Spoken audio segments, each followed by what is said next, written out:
Hey friend, it's Katie and welcome to my channel today where we make wood signs, DIYs, and thrift flips. So hopefully if that's your jam and you enjoy today's video, you will stick around for more.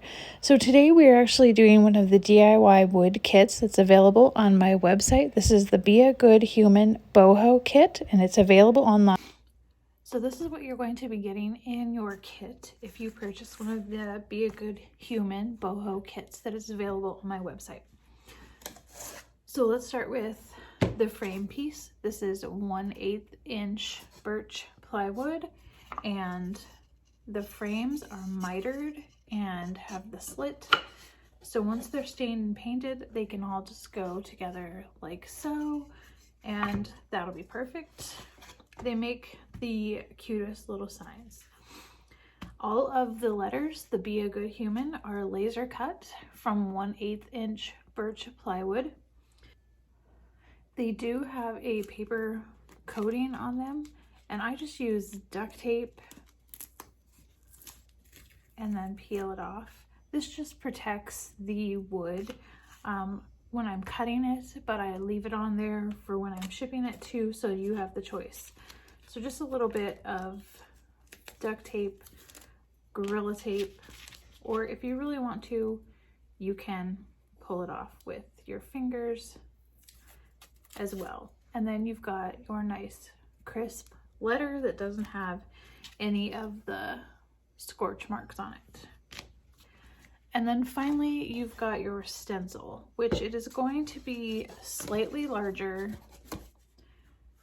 than your backing piece, and it's already all pre-cut with the transfer paper on it. So to get started, we are going to paint our back base and stain our frames.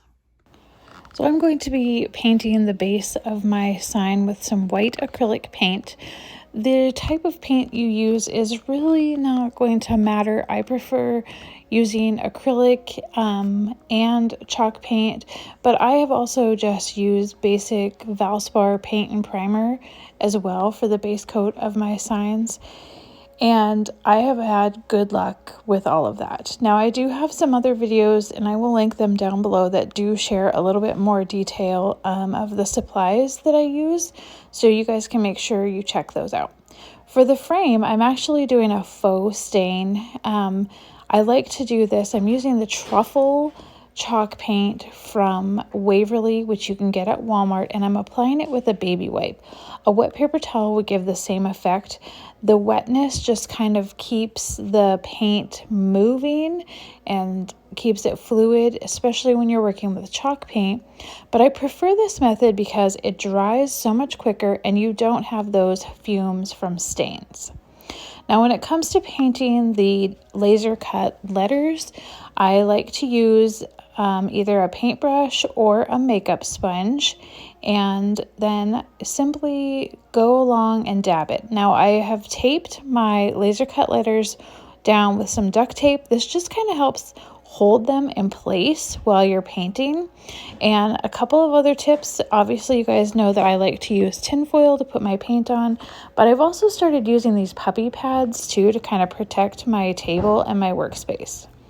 Now it's time to apply our stencil. Now what you need to do is make sure that that base coat is dry, 100% dry.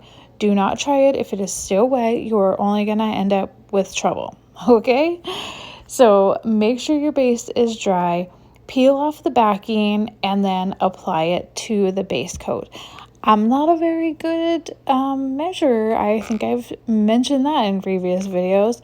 But once you get it scraped on there, you can use a scraper, you can use an old debit card or gift card or something that's kind of flat like that. Then it's time to peel off your transfer paper. And again, you want to go really slow and pull it at a diagonal and just kind of work it slowly, making sure that all of the little pieces are on there, and then just kind of carefully go over it again and make sure it's down. Now, this is a tip that I feel is kind of controversial, but I prefer to do this on most of my wood signs. And what I do is paint that same base coat over the sign and it just kind of protects and acts as a sealer, and it helps prevent bleeding. Now, if you have stained your back or something like that, Mod Podge would work just fine, or maybe you just want to wing it. Now, I still am going along with my top coat color, and I'm still dabbing it on very, very lightly. I'm using a makeup sponge to apply that, and this has given me nice crisp lines and no bleeding. And so those are just some helpful tips. To apply the letters, I like to use super glue. You can find super glue like this at the Dollar Tree, Harbor Freight, Walmart, pretty much any hardware store. I'm pretty sure even my grocery store sells it. So then simply just apply and let everything dry really good before you start moving things around. Next up, let's frame this up. This is the Gorilla Glue that I like to use, but I need to make sure you guys know you do not want to use it very much. Do you see how light I've used on that?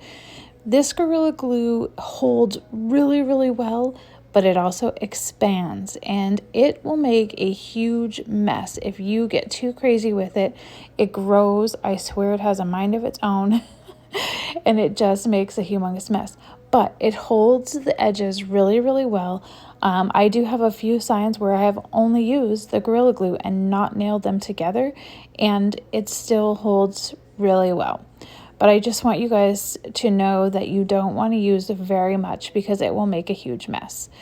Now, I'm also going to be using my Ryobi nail gun to hold the corners together. Once I get everything put together, usually I like to let it dry a little while and make sure that it's good and straight and all the corners match up really well.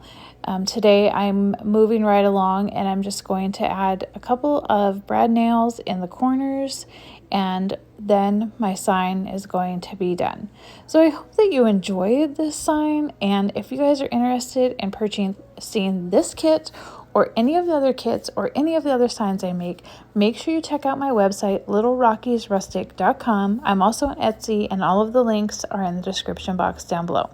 And I would love it if you guys would subscribe, hit the bell, and then follow me on all of my other social media platforms.